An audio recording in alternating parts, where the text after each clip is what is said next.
Bon, bienvenue à tout le monde. On remercie. L'idée c'était de partir sur la continuité du cycle de conférences qu'on a commencé sur les prophètes. Au début, on voulait faire les histoires des prophètes, donc histoire après histoire de chaque prophète, mais on s'est rendu compte que petit à petit qu'il y avait besoin de plus de préparatifs, de préparation au niveau connaissance, au niveau cadre, au niveau dogme, au niveau présentatif de ce cadre des prophètes. Et puis chaque rencontre, donc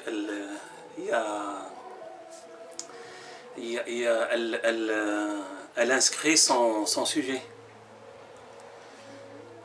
Et parfois on met le titre d'une conférence et on se retrouve avec un autre sujet qui émane des débats et des discussions. Et donc on avait fait 3 conférences. Pour rappel, le premier c'était l'alliance du prophète de l'islam avec le principe de toute la prophétie, son alliance avec tous les prophètes de la tradition, notamment biblique, mais pas que.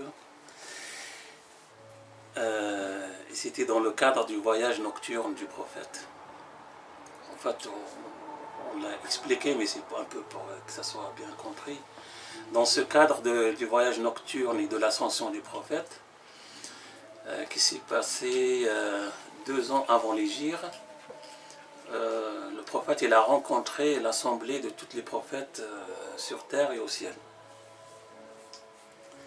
dans des lieux bien précis et définis dans la tradition. Et ce qu'on avait vu comme c'était un symbole d'alliance prophétique, d'appartenance à la tradition prophétique. Et la deuxième conférence, c'était les prophètes comme symbole du principe de l'âme du monde. Et le principe était très simple, c'est que les prophètes, ils nous élèvent à un niveau d'humanité très élevé, et que ces prophètes deviennent dans l'ensemble les garants et les protecteurs de cet esprit humaniste et dans le cadre de notre humanité. Et on avait vu que cela, c'est un modèle, ce serait plutôt un modèle sociopolitique et socio-éthique qui n'a pas été exploré au niveau des recherches et au niveau de l'approche. Alors qu'on a tous les textes, on a un puits de gisement qui est très très intéressant et important dans toutes les traditions. Et la troisième conférence, c'était sur le prophète, révélation et prophétie. Un peu définir un peu chaque principe et Bien sûr, on est dans le cadre de la tradition soufie, et en même temps qui s'inscrit dans la tradition musulmane. Donc on puise un peu de cette source, mais pas que, parce qu'on a cette visée universaliste et unitaire et unifiée de notre humanité et de notre existence. Et aujourd'hui, on continue un peu sur ce principe, et l'idée générale, comme je disais tout à l'heure à Fabien et Safia, c'était de présenter quelque chose de global à nos enfants, aux générations, à la génération qui vient. C'était de laisser quelque chose aux générations et présenter quelque chose aux générations, à nos enfants, tout en ayant le plaisir pour nous-mêmes de partager une connaissance et un savoir. Et Et on s'est dit, donc il y a les titres des conférences, mais des fois, donc dans les rencontres, les choses changent selon le débat et les interventions des uns et des autres. Donc c'est une rencontre ouverte et si vous avez une question à poser en pleine intervention, vous pouvez, et on pourra prendre le moment qu'il faut avec. On aura 1 heure à peu près une heure et quart d'échange. Sauf si ça déborde par la suite. Et le titre de la conférence d'aujourd'hui, donc c'était La voie des justes dans le modèle des prophètes. Et là, on avait écrit la voie avec E et avec X. On a laissé le même pour laisser cette ambiguïté qui est mystique sur l'importance du verbe et de l'action et la dialectique qui les lie en fait. Et donc la dernière fois c'était prophète, prophétie et révélation, mais on avait 2-3 points qu'on n'a pas terminés. Dans cette présentation qui puise essentiellement de la tradition soufie, qui puise de la tradition universelle et islamique aussi. Donc dans la tradition musulmane, les prophètes, elles sont, on dit, elles sont donc ma'soumoun. Ça veut dire qu'ils sont préservés de commettre des abjections.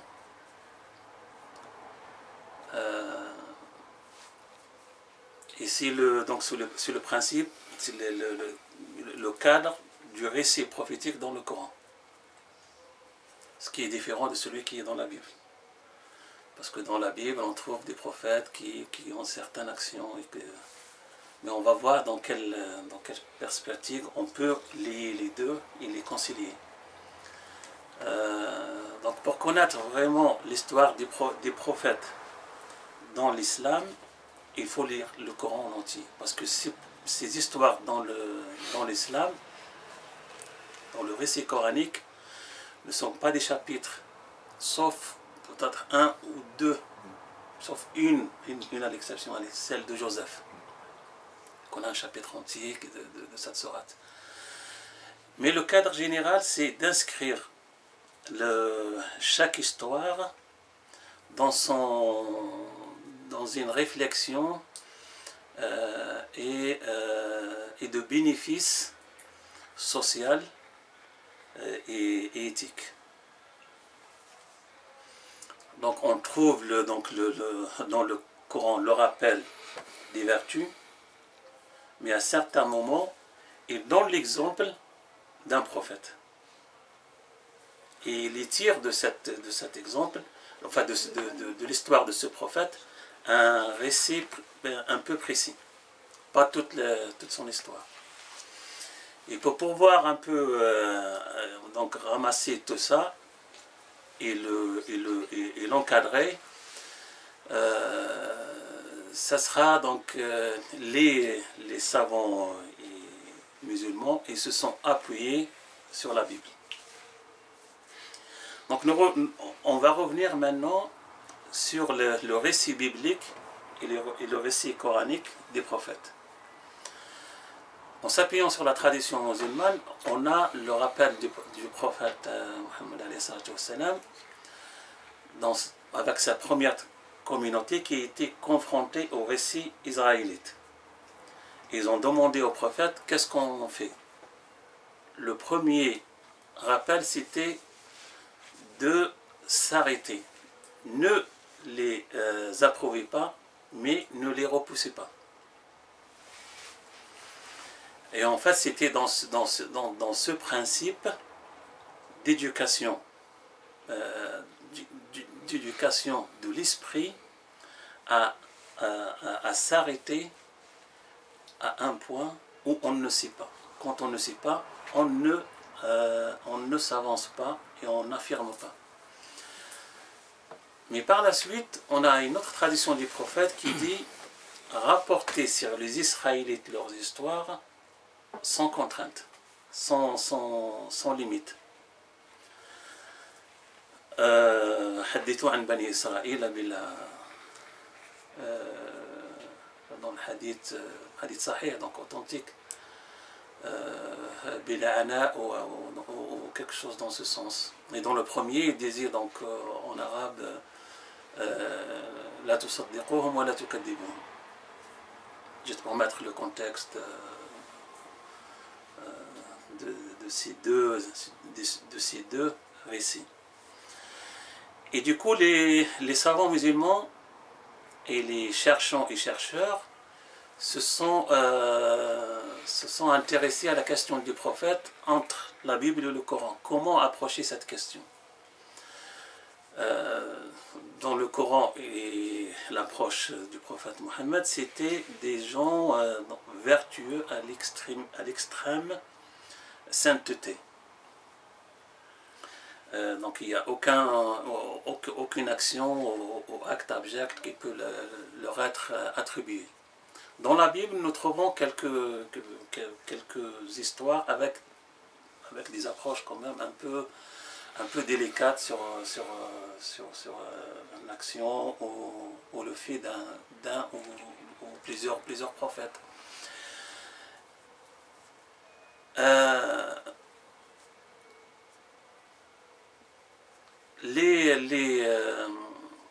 Donc il y avait deux approches. Il y en a qui ont suivi la parole du prophète, qui disent on s'arrête, on n'approuve pas, mais on n'y pas. Donc il y a toujours cet espace que peut-être que, mais on ne sait pas. Et d'ailleurs dans le Coran il n'y a aucune confirmation de cette sainteté extrême des prophètes.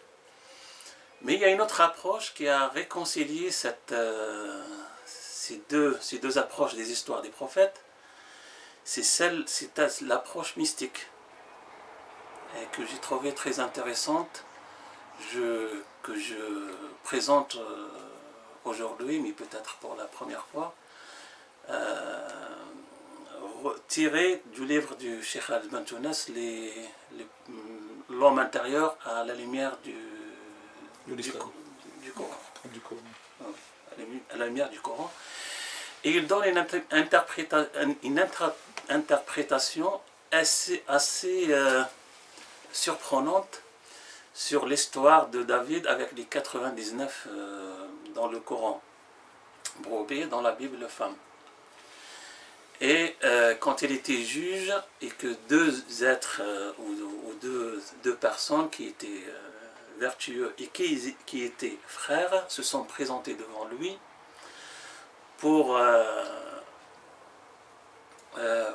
juger leur affaire, parce que il avait 99 brebis aux femmes et un autre avait une brebis ou une femme. Et donc celui qui avait 99 brebis aux femmes voulait prendre le brebis ou la femme de son frère, la rajouter à ses...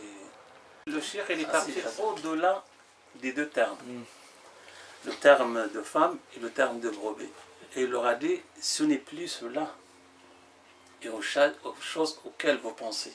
Ce n'était pas cette question, c'était la question des 99 noms de Dieu et le nom suprême. Donc un avait les 99 noms de Dieu qui sont connus dans la tradition musulmane, et un autre qui avait un seul brebis, une seule femme, mais celui-ci est le nom suprême de Dieu, qui englobe tous les autres 99. Mais l'autre, comme il avait 99, mais il avait toujours un manque, il lui manquait toujours le 1. Donc il s'est rapproché de son frère pour compléter sa spiritualité.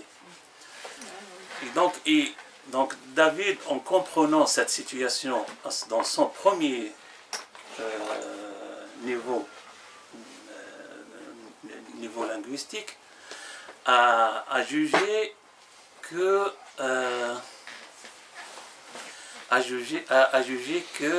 celui qui avait 99 et a voulu prendre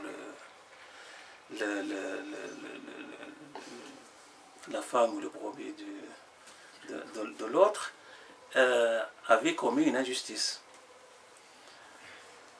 Mais on raconte dans le récit des exégètes, mais en réalité, ce n'était pas des êtres humains, c'était deux anges qui sont descendus pour éprouver David sur cette question spirituelle. Est-ce qu'il a bien compris?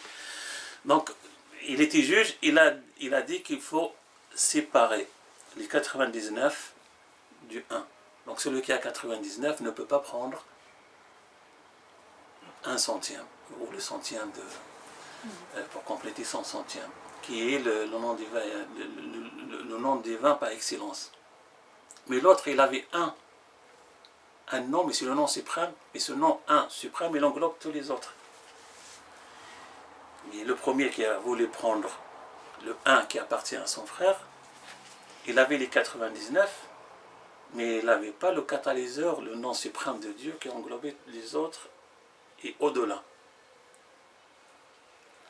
Donc cette interprétation mystique et approche des histoires des prophètes est à prendre en considération dans les récits des prophètes, dans le Coran et dans la Bible. Voilà un peu ce premier appel. Dans la complémentarité de la dernière intervention, prophète, prophétie et révélation. Dans la complémentarité de la dernière conférence, il y a une question qui nous a un peu intrigués sur un certain nombre. C'est le nombre 313. Le nombre 313 qui est le nombre des compagnons du prophète dans la bataille de Badr. Et on avait fait la reliance avec le nombre des compagnons du prophète qui sont au nombre de 124 000 et au nombre des prophètes bibliques ou autres qui sont de 124 000 aussi, que l'humanité a reçu jusqu'au prophète Mohammed. Donc on parlait de cela, mais je voulais rajouter quelque chose qui est en relation avec les prophètes. C'est que le chiffre, ou le nombre 313, est le nombre lui-même des alliés qui sont partis, donc il y avait le roi, enfin il y avait à l'époque, c'était un jeune David, le prophète David, et il y avait Goliath et Talut. Et il y avait à peu près 8000, on dit ce qui est rapporté dans les exégètes, à peu près 8000 soldats qui sont partis avec eux pour combattre un roi injuste qui les opprimait. Et quand ils sont partis, donc Dieu les a mis devant l'épreuve afin qu'ils ne participent à la fin à cette affrontation ou confrontation que les vertueux et les justes. Donc il les a éprouvés par un passage devant une rivière. Il leur a dit, personne ne boira de cette rivière, sauf une poignée ou une levée de deux mains pour s'abreuver.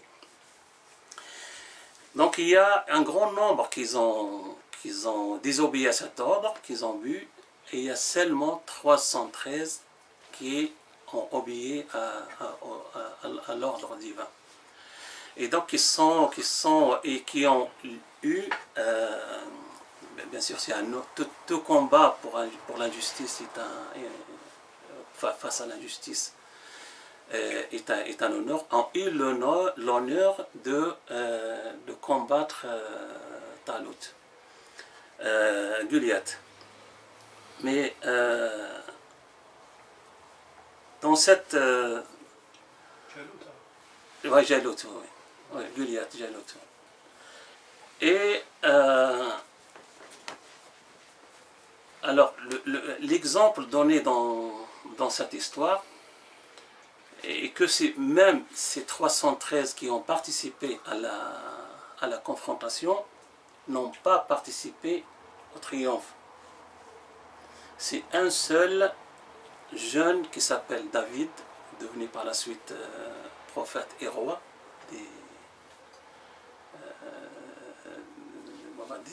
du peuple hébreu, qui réussirent tout jeune à abattre Goliath avec une pierre. Et dans certains récits, on rapporte que le jeune David, alayhi salam, que la paix soit sur lui, après 3 pierres, il les a unifiées, et par cela il a envoyé cette pierre vers Goliath qu'il l'a fait tomber. Et c'est par cela donc que l'injustice s'est terminée et que le triomphe des justes s'est réalisé. Le principe des 3 est très très symbolique aussi, parce que c'est s'unifier de sa Trinité pour pouvoir réaliser au nom de Dieu. Parce que c'est toujours question c'est pas par le nombre qu'on réalise, mais c'est par la vertu du cœur qu'on arrive à concrétiser. C'est pas par les moyens qu'on a qu'on arrive à triompher, mais c'est par, comme disent certains, la force de la foi qu'on arrive à faire et à déplacer les montagnes comme il dit dans les... Et l'histoire de Goliath et des gens de Badr, la bataille de Badr, la première bataille du prophète face aux injustes Mécois, est très semblable. Parce que c'est pareil, il y avait 313, mais face à une armée qui les dépasse de plusieurs, peut-être dizaines Le principe, c'était celui-là. Dans le Coran, c'est dit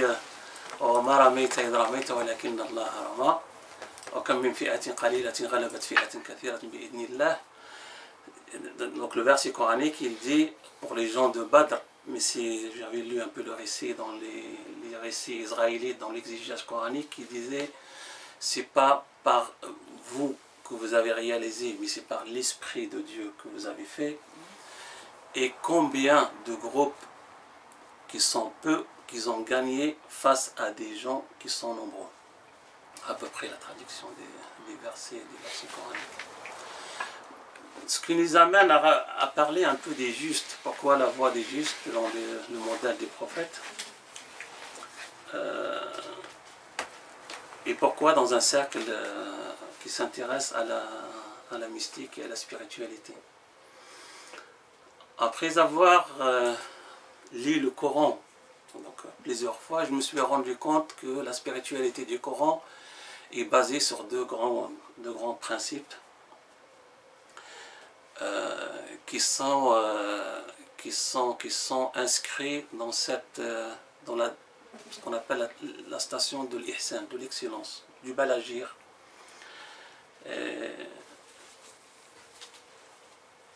Donc elle est basée sur deux piliers. Le pilier des noms divins et le pilier du modèle prophétique. Et si on remarque bien, on retrouve que les deux piliers sont nommés par ihsan. Les noms divins, on les appelle Walillahi al-asma'ul husna. C'est à Dieu qu'appartient les plus beaux noms.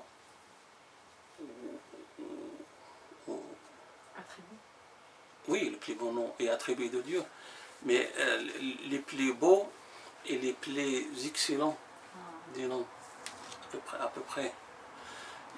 Donc il y a le mot husna. Et dans l'histoire des prophètes, et dans le Coran, dans le chapitre de Joseph, on vous récite le plus excellent des histoires, donc ils sont qualifiés ahsana, ahsana, hasan.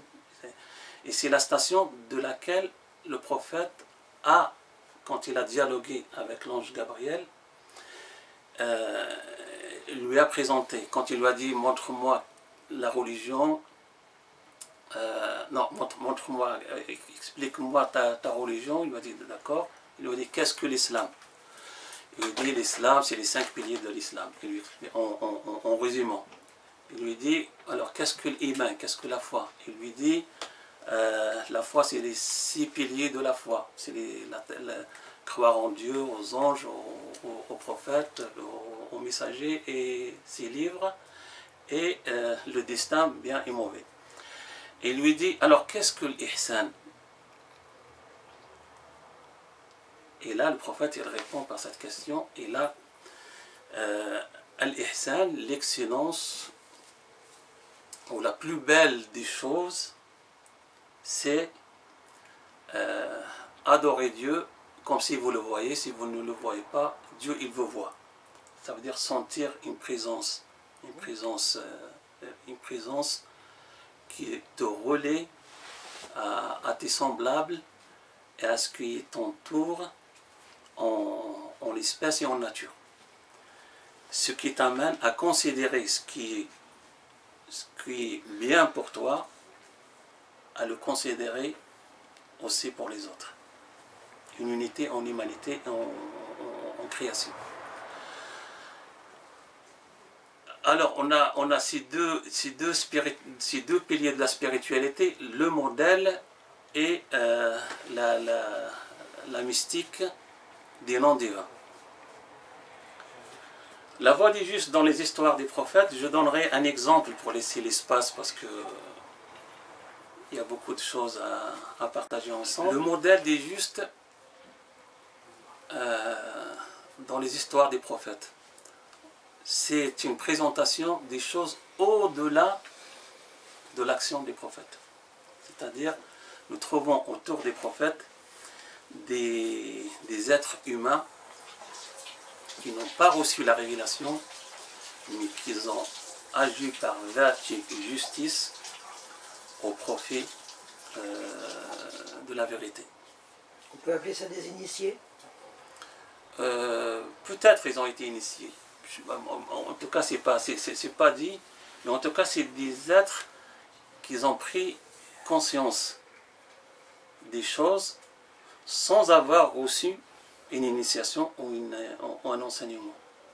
Et ils ont agi en contrepartie. Je donnerai 2 exemples, mais il y en a pleinement dans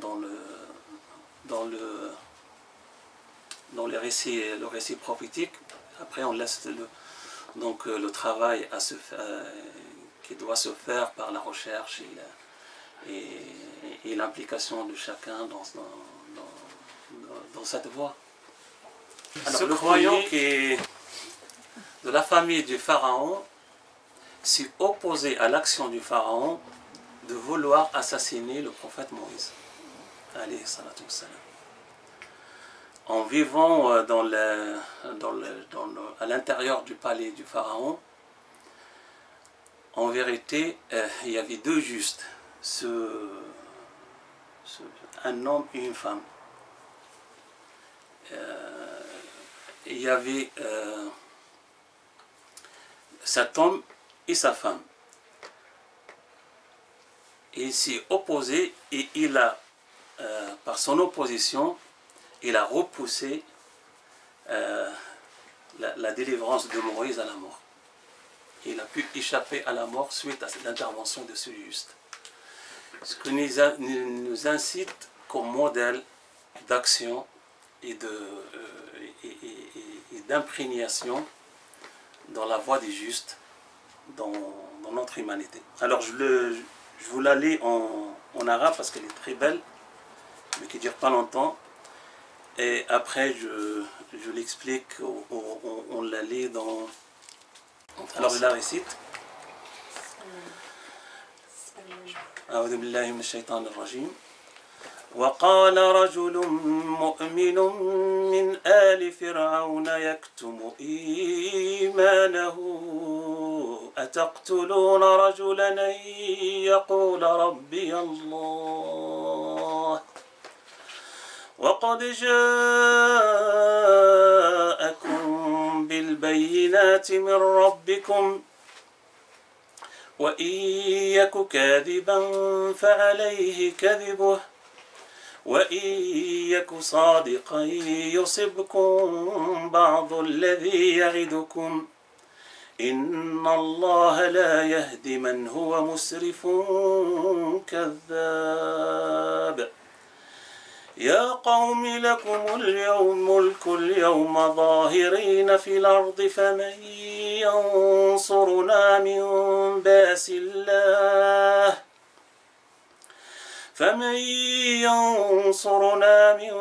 بأس الله إن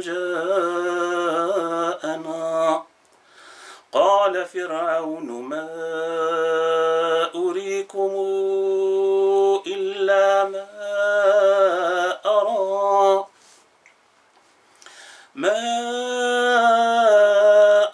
وما أهديكم إلا سبيل الرشاد وقال الذي آمن يا قوم إني أخاف عليكم مثل يوم الأحزاب مثل دأب قوم نوح وعاد وثمود والذين من بعدهم وما الله يريد ظلما للعباد ويا قوم إني أخاف عليكم يوم التناد يوم تولون مدبرين ما لكم من الله من عاصم ومن يضلل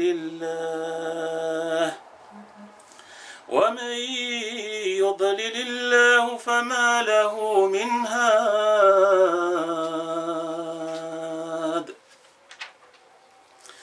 Donc voilà, c'est du verset 26 jusqu'au verset 33 de la sourate du pardon ou du pardonneur dans le Coran, pour celui qui veut se référer par la suite à cette sourate.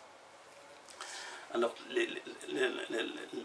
la chose la plus intéressante, c'est l'argumentation qu'il a utilisée face à la tyrannie du pharaon et à son assemblée.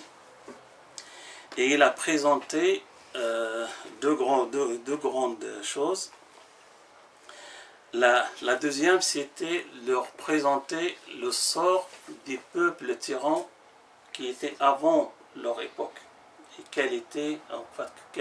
qu'est-ce qu'ils ont subi par la suite comme dégradation sociale et politique et jusqu'à l'extinction carrément de ces peuples.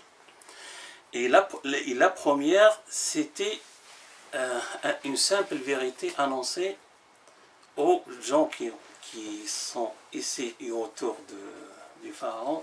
Et si c'était vrai, pourquoi vous ne laisserez pas un espace de doute à ce qu'il dit?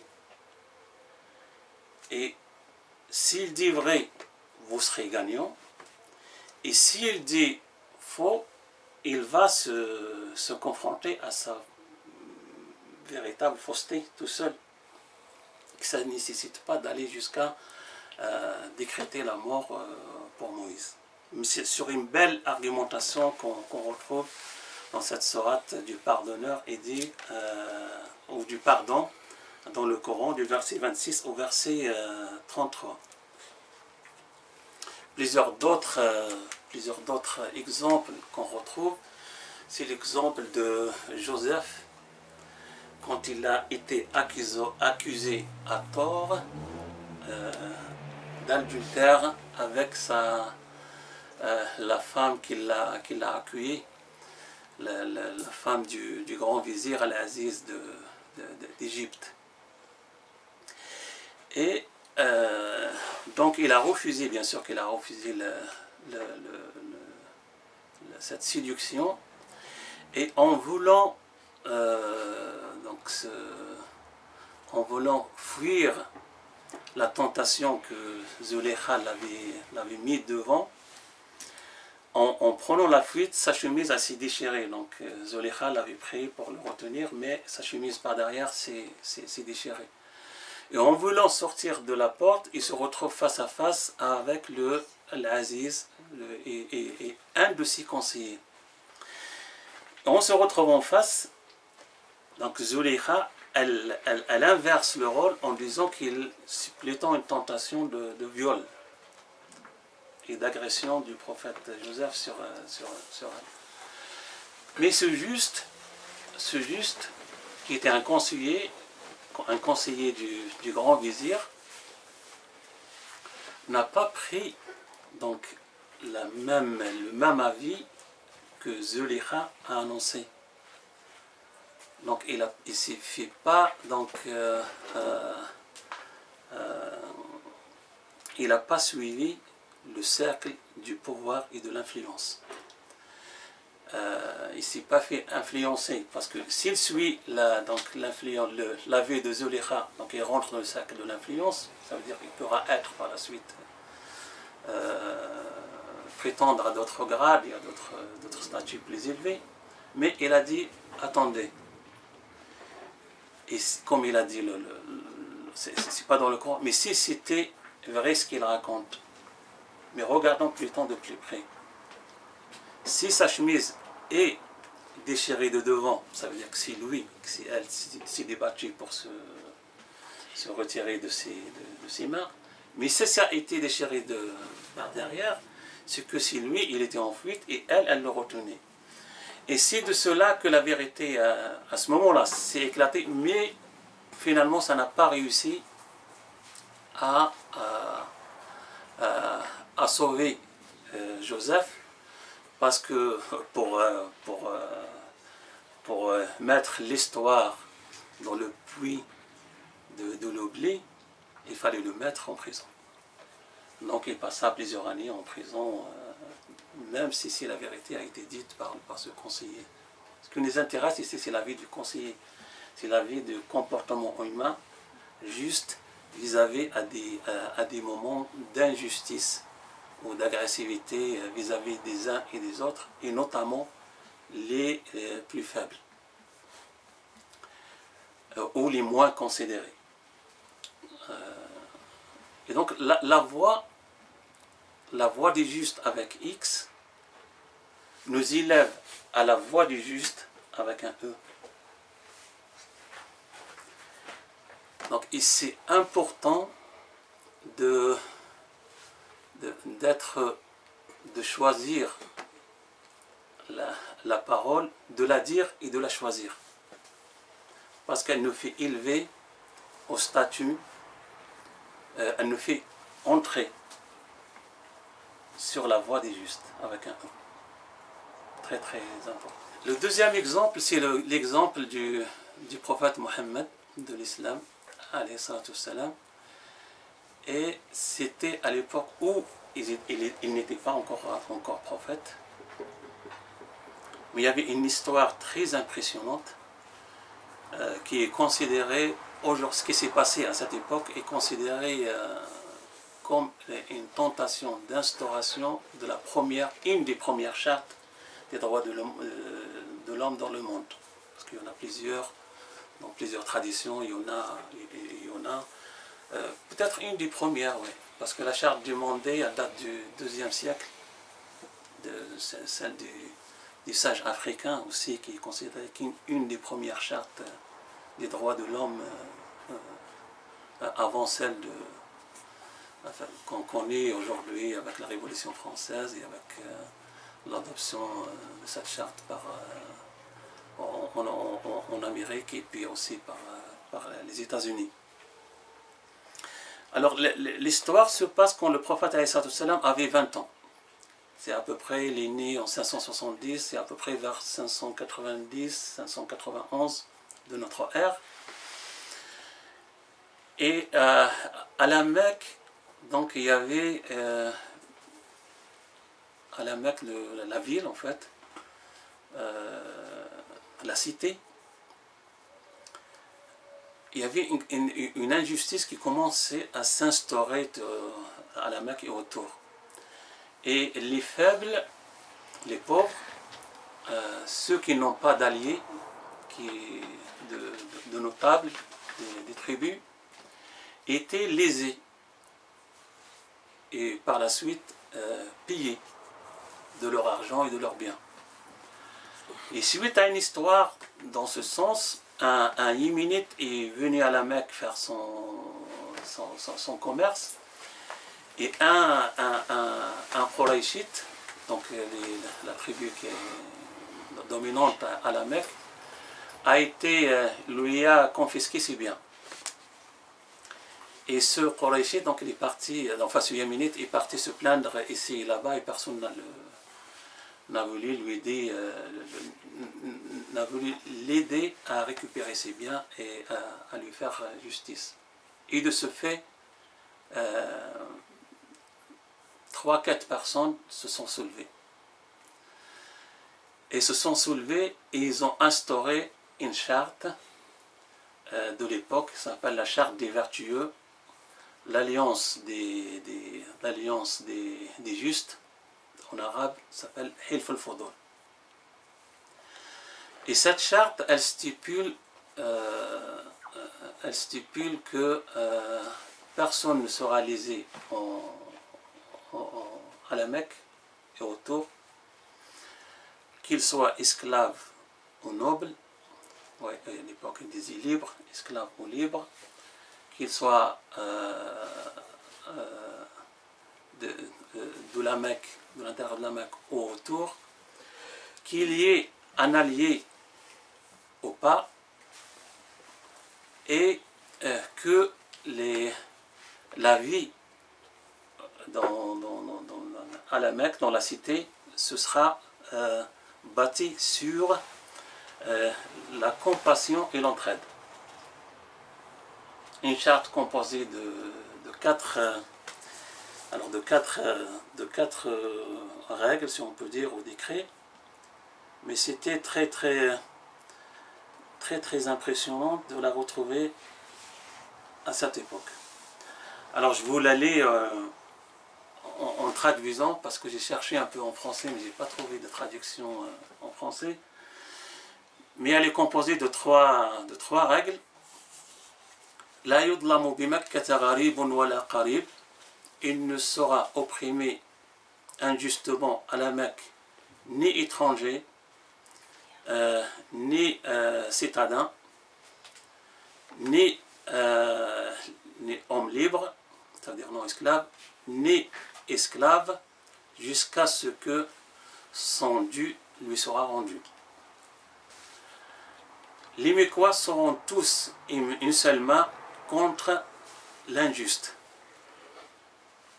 ou l'oppresseur injuste, jusqu'à ce que ce qu'il a commis injustement soit réparé.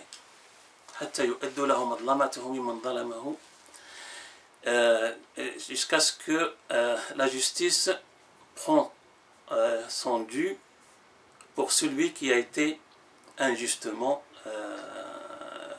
pillé. Qu'il soit cette personne qui soit injustement payée, qu'elle soit noble, sharifan, ou de la basse classe, wadi'an, ou de d'autres, quelle que soit la justification donnée par l'injuste. Et la deuxième règle, c'était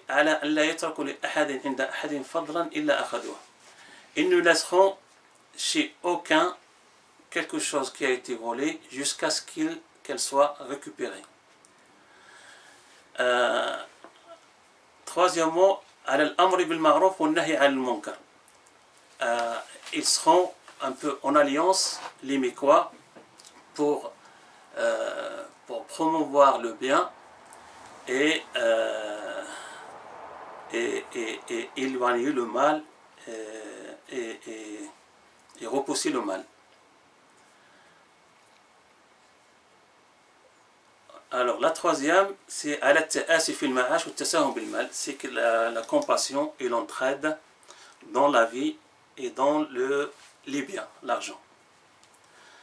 Cette charte, méconnue par beaucoup, est inscrite par la Ligue des droits de l'homme dans son introduction aussi à la Charte des droits de l'homme.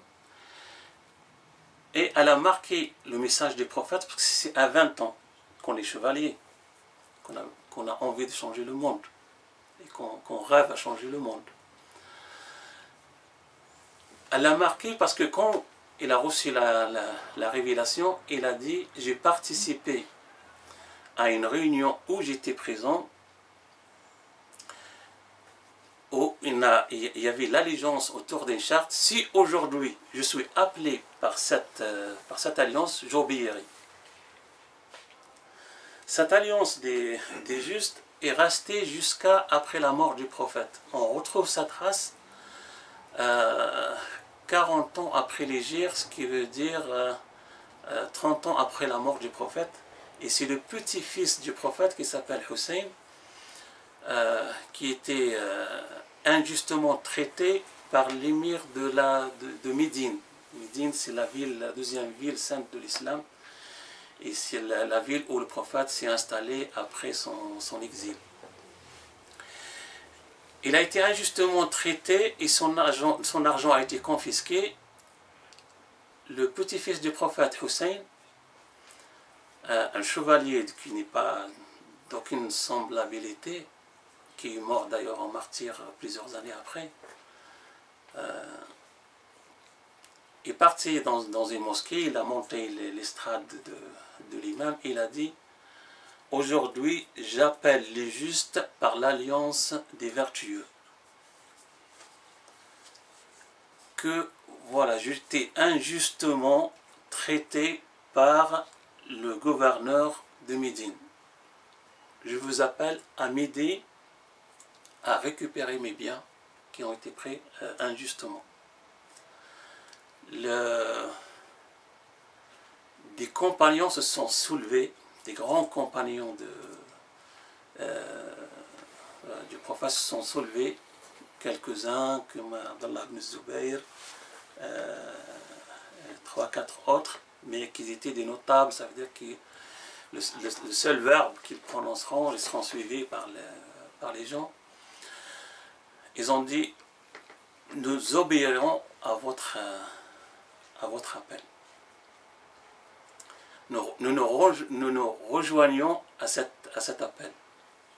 Et nous concrétisons cette alliance face à l'injustice. Le gouverneur de Médine entend parler de cette affaire et du coup il convoqua l'imam Hussein, le petit-fils du prophète, et il lui rendra c'est la dernière fois qu'on entend parler de cette... Il lui rendra, c'est bien, c'est la dernière fois qu'on entend parler de cette charte de Médine. Donc voilà, la voie des justes dans le modèle prophétique est un peu cela et plus, parce qu'il nous rassure que ce n'est pas seulement les initiés ou les prophètes, ceux qui ont reçu la théophanie et la révélation, qui sont capables d'être et de faire dans la justice et dans la vérité, mais que la charge ne leur incombe pas seulement, mais qui c'est l'affaire de toute l'humanité. Et une voie juste, qu'elle soit avec X ou avec E, mérite d'être soutenue, que ce soit avec une voie avec X ou une voie avec E. Parce que c'est en reliant goutte à une goutte qu'on arrive à remplir un verre. Et la pluie qui ressuscite le mort de la végétation commence par une goutte.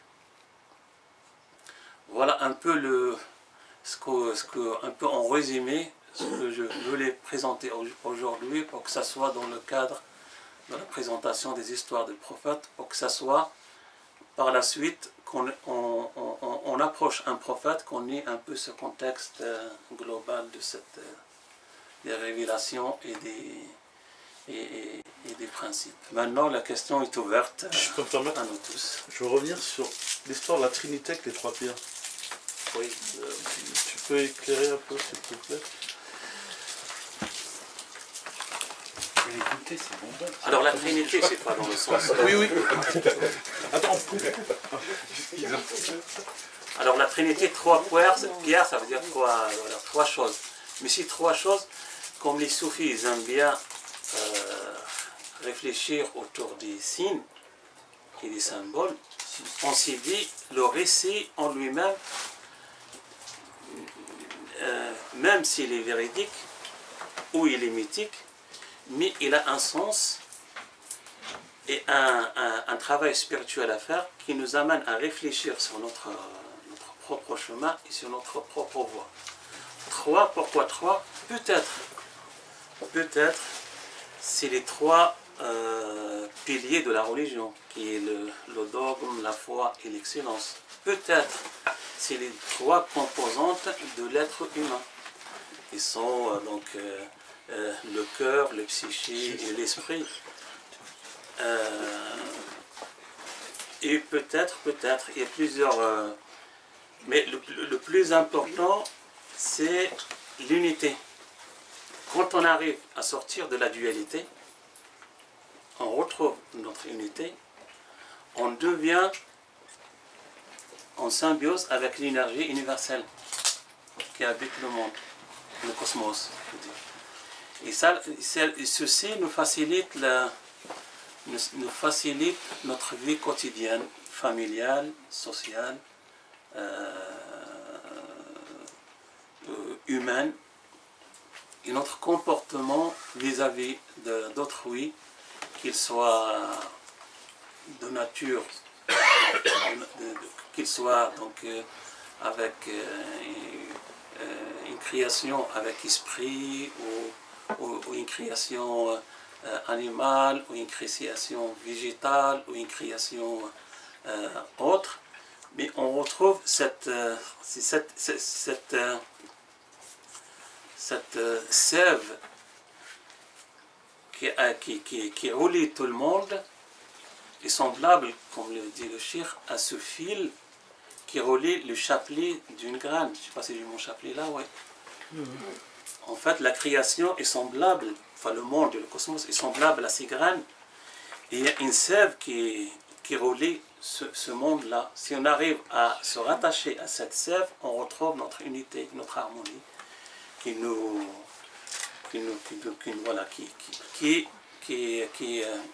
améliore et rend notre vie et action au moins. Est-ce qu'il y a notre ami, on ne l'a pas présenté, bienvenue, c'est quoi votre prénom? Moi c'est Martin. Martin, bienvenue Martin avec nous. On peut se mettre maintenant en dehors, non? J'ai mis des choses pour le thé. Peut-être si j'osais intervenir Oui. si j'osais intervenir un petit peu, donc je vais le faire, sur la question du 3. Moi je ne suis pas philosophe, moi je suis médecin. Mais néanmoins j'ai été longtemps chercheur. Il y a une question qui est banale, qui est très simple, et vous l'avez fort bien évoqué avec Adam et Ève. Qu'est-ce qui se passe quand on sort de l'Éden? Il se passe qu'il y a du travail à faire, et qu'il y a une activité. Cette activité, elle va être créatrice. Mais elle est créatrice justement parce qu'il naît quelque chose. Et je crois que ce qui naît, c'est un. Et c'est à partir de deux, il faut que deux bossent pour que ça continue, sinon ça s'arrête. Donc moi je vois dans le 1 la continuité. C'est beau. Oui. Il y a quelque chose qui est de l'ordre de la continuité et de la diversité aussi. Si on ne va pas reparler de l'ADN ou des trucs comme ça, mais c'est la diversité qui existe justement parce qu'il peut exister un à partir de deux. Donc le 1 c'est la source de la diversité. C'est beau. Et donc la voie du juste avec X nous élève à la voie du juste avec un E. Donc c'est important de choisir la parole, de la dire et de la choisir. Parce qu'elle nous fait élever au statut, elle nous fait entrer sur la voie des justes avec un très très